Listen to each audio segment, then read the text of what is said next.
Baka mas matuwa ka sa ibabalita ko.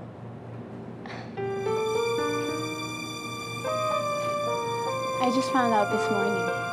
Buntis din pala ako.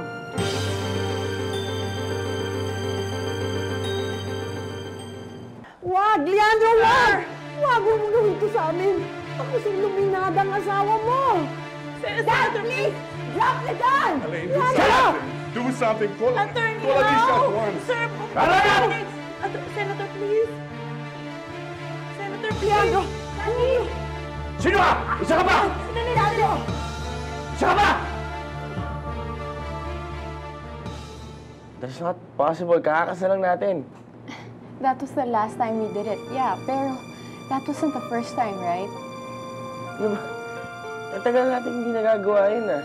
Ilang beses ka nang nalalasing, Carlito. Think back.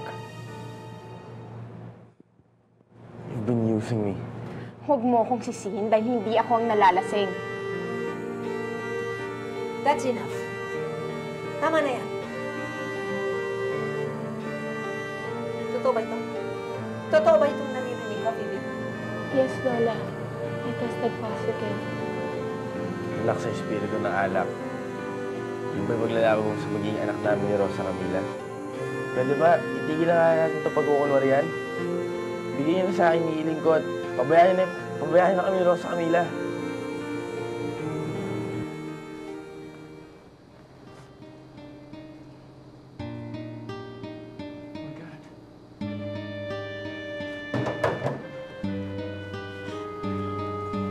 Leandro, kailangan ka nang magpagamot.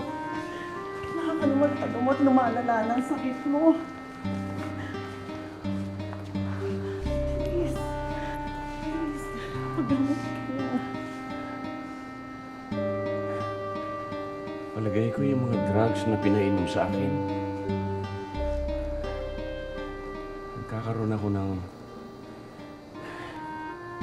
moments of paranoia. Hindi ko na nakakilala mga kaharap ko. Yes, what? Then, Hindi nga sabi ng doktor na bigay sa akin ng Rosetta. Ito raw side effects. Daddy, please change your doctor and your medication. That's what I'm trying to do. Hindi ba, Elaine? yes, sir. Sir, kaya nga po magpapalit na po tayo ng ospital. And sir, yun po yung gusto kong itanong sa inyo kanina pa eh. That's it. Yes, sir, are you sure you're ready for today's schedule? That's it. That must have triggered a side effect. Now I remember. Kailangan may urong natin ng 2 araw ang pasok ko sa ospital. Yes. Naalala ko rin. Bukas ng gabi ang opening ng bagong studio ng MBN. We'll be there full force. That's great, Senator. You remembered. Of course I remember, Asturias. What? You could go. Leave me alone. Go.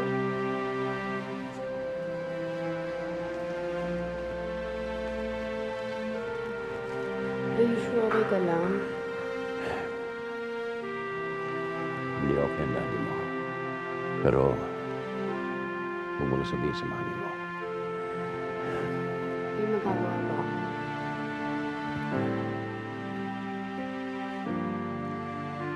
Tawagan mo si Alicia. Siya lang makakatulong sa akin. Uy, dali na kayo. Kami nagriring na cellphone na. Oh, si Paloma to. Hello, Paloma, bakit? Punta ka ni Tita Alicia dito, sabi ni Daddy ngayon din. Akala ko ba nasa ospital na si Daddy? Kami ang muntik mong ospital lahat. Tinutukan kami ni Daddy ng baril para naguhuramentado. Bilisan niyo naman, baka maulit pa yung tutukan na yan. Oh, sige, pupunta na kami dyan. Ma, si Daddy daw nagwala na naman. Nawala sa sarili, tapos tinutukan daw sila lahat doon ng baril. Ano? Yan ang nga ba kinatatakutan ko eh. Magbihis ka na, mahali ka na.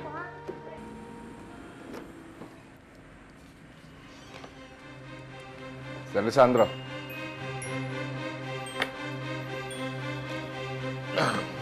Bigay mo ito sa mga bago mong tao. Wala ho ba kayong pagbibilin? Kumusta nga pala yung unang transaksyon natin?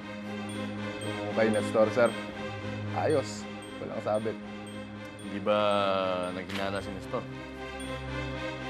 Ang alam niya, mga kasamahan kong ex-policeman ang nagpapalakad ng negosyo.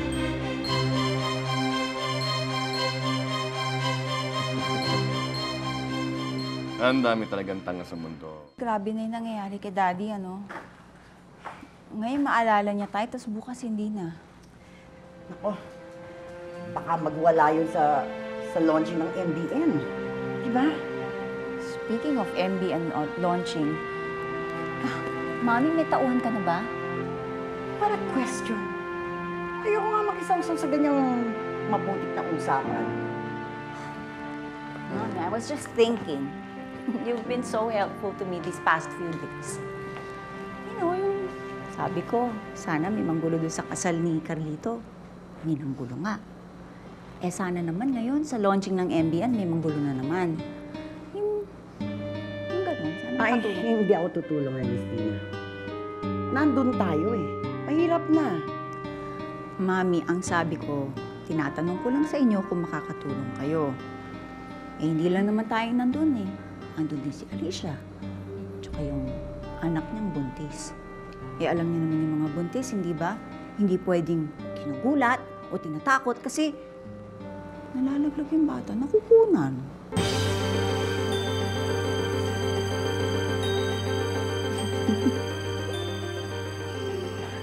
Mami, Oh, yung passport ko. nasa akin. Bakit? Saan ka ba pupunta? Sa States. Sinasama kasi ako ni Ate Amanda dun sa broadcasting seminar niya next week. Hindi pa naman ako pumapayag ah. Oo nga. Kasi kaya hindi na lang ako pupunta. Eh, naisip ko kasi aalis ka rin papuntang Singapore, kukunin niyo yung barko niyo. So, ikaw na lang bahala mag-isip kung sino mas gusto mo magbantay sa akin. Kung si Mami Iluminada o si Ate Amanda.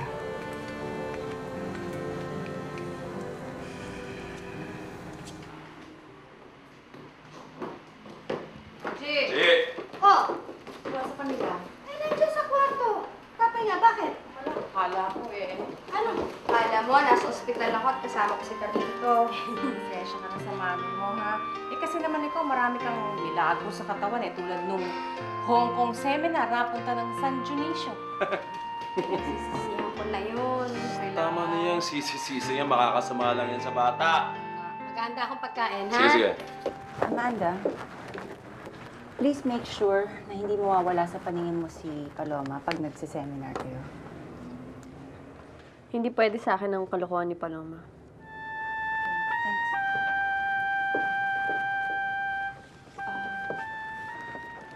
Tingnan mo nga tong... Nakita ko kasi sa mailbox eh, naka-address kay Daddy.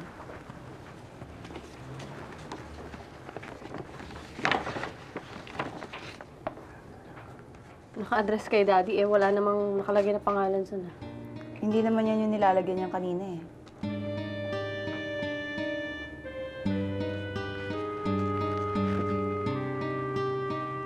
Natatakot ako para kay Tita Charina. Kasi baka next time, pag may dumating na ganyan sa bahay, wala ako. Si Daddy ang makaka-receive. Delikado. Oo nga pala. May nakuha din nga pala ako sa mailbox ninyo noong isang araw. Naka-address din kay Daddy. Buti na lang, ako ang nakakita.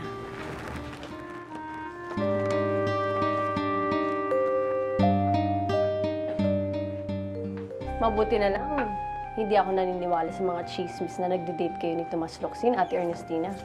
The same way na hindi ka naniniwala na nagde-date sila ni Mami. Di ba?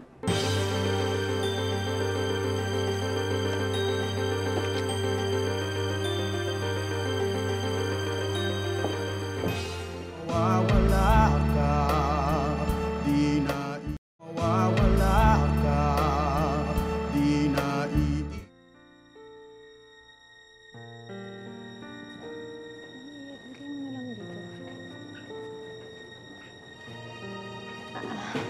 Pinabibigay ni Lola Romina bago siya bumalik ng San Dionisio.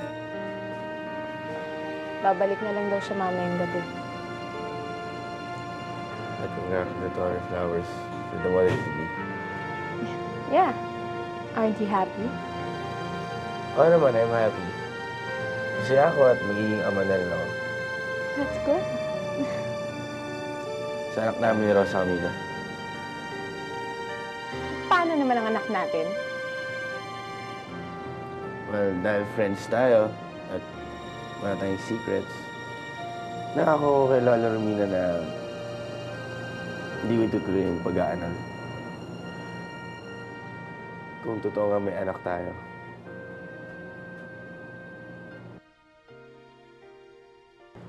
Hindi naman siguro magsisinungaling sa amin ni Lola, di ba? Kumusta na si Daddy? Okay naman, wala namang problema. Yung nga lang ayaw niyang iwanan ko siya. Pinayagan na ako ni Mami magpunta sa States para sa seminar. Good for you. Kinalulungkot ko nga lang. Hindi na ako magiging ninang dun sa anak niya ni Carlito. Bakit? Di ba isang linggo lang naman yung seminar? Yung plano ko kasi, iba nandun si Dindo. Hindi ko sasabihin sa kanya pupunta ako. Tapos, sasorpresahin ko lang siya doon sa dorm niya. Alam ka, nakabahan ako sa mga pinaplano mo. Dapat lang kabahan silang lahat. Kasi pagpunta ko doon, hindi na ako babalik dito. Kasama na lang kami ng asawa ko doon.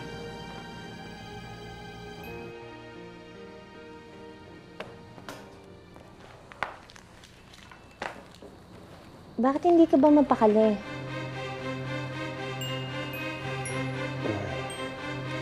Magpapakita lang ako sa'yo.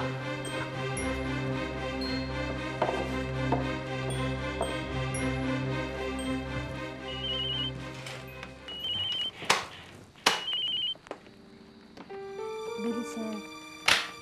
Nagpapahinga na kami ni Nestor. Bukas na lang tayo mag-usap.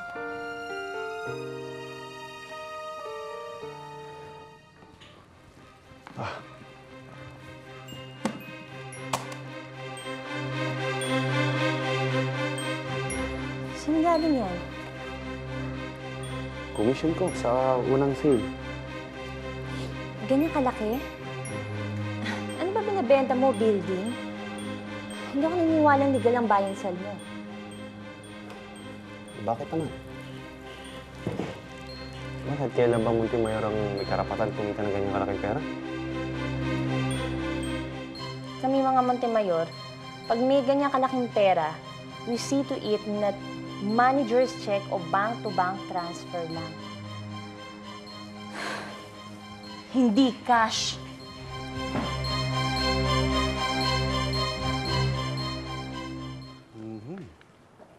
Where'd you get this? I got it from my daughter na kinuha niya galing kay Ernestina na dapat sana ibibigay ni Ernestina kay Leandro. This is bad. May nagmamanman sa atin. Who could it be? Well, I don't know.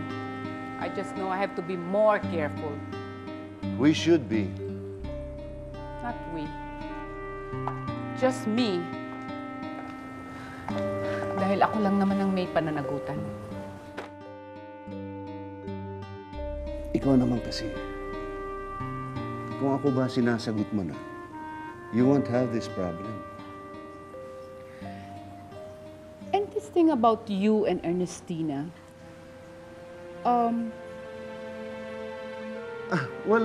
we met several times. But it was purely business, you know. She represents her father. Bakit? Nagsiselos ka ba? of course not. Ano? Of course not. Nagsiselos ka. Ha? Di ba? No. So, what about my favor? Hindi naman patayan. Aksidente lang. Sino? Buntis si Rosa Camila. Gusto ko mag-isip ka ng aksidente na pwedeng makasama sa buntis. Kami de murder din yun. I mean, not that I don't approve, pero Siguro dapat balit namin muna. I mean, ano bang pagkakasala ng bata doon sa tiyan ni Rosa Camila? Siya, wala. Pero si Leandro, meron. Paano kung siyang gawing nag-iisang tagapagmana ng mga Montemayor, abe? Hindi gagawin ni Daddy yan. At hindi niya pwedeng gawin yan. And for what it's worth, naging pata si Daddy sa atin ng mana. May sakit si Leandro, Alberto. May sakit siya. May mga ginagawa siya ngayon na hindi niya dating ginagawa. So, bago niya gawin yung kinatatakot namin, Ernestina, kailangan malaglag yung bata.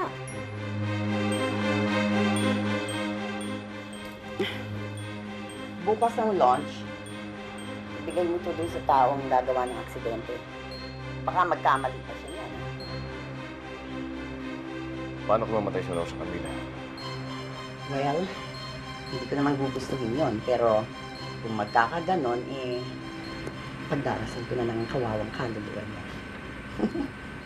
Mawawala ka, di na iibig pa.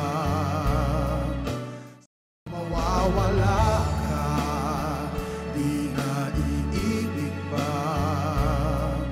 Sir, are you okay? Morning. Why don't you two relax? I'm relaxed, Senator. I'm all right. Kaya lang iniisip ko yung security sa mamaya dahil pinasa mo na sa akin ni Amanda dahil busy siya ngayon. Lalo na ikaw, Elaine. Wala naman akong speech sa memoryahin. Hindi ko naman siguro makakalimutan ng hi, hello, how are you? But Senator, if I may suggest, pwede po bang lagi na lang din po ako sa tabi ninyo para just in case po na meron kayong mga guests na makalimutan nyo yung names, I'll be there. You do that. Anong oras pala dating ng mag-ina, si Alicia at si Rosa Camila? Senator, after po ng office hours ni Alicia sa bangko. Asturias. Senator? May narinig ka na ba sa Dionisio kung nag-file na matandang gobernadora ng mga kaso laban sa akin? Wala pa, Senator. Pero I'm afraid she will pursue that. Elaine, narito rin sa Maynila si Vice Governor. Mapuntahin mamaya. Gusto ko makausap. Yes, sir. I'll schedule a meeting with you, sir. Gusto ko na ipaalala kay Romina na hindi pa gaano kalala ang sakit ko para makipaglaro sa kanya. Dad, good evening!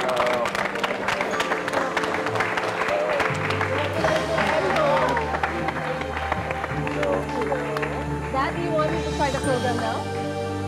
Well, it's your ball game. You're the president of the company. Mawawala ka,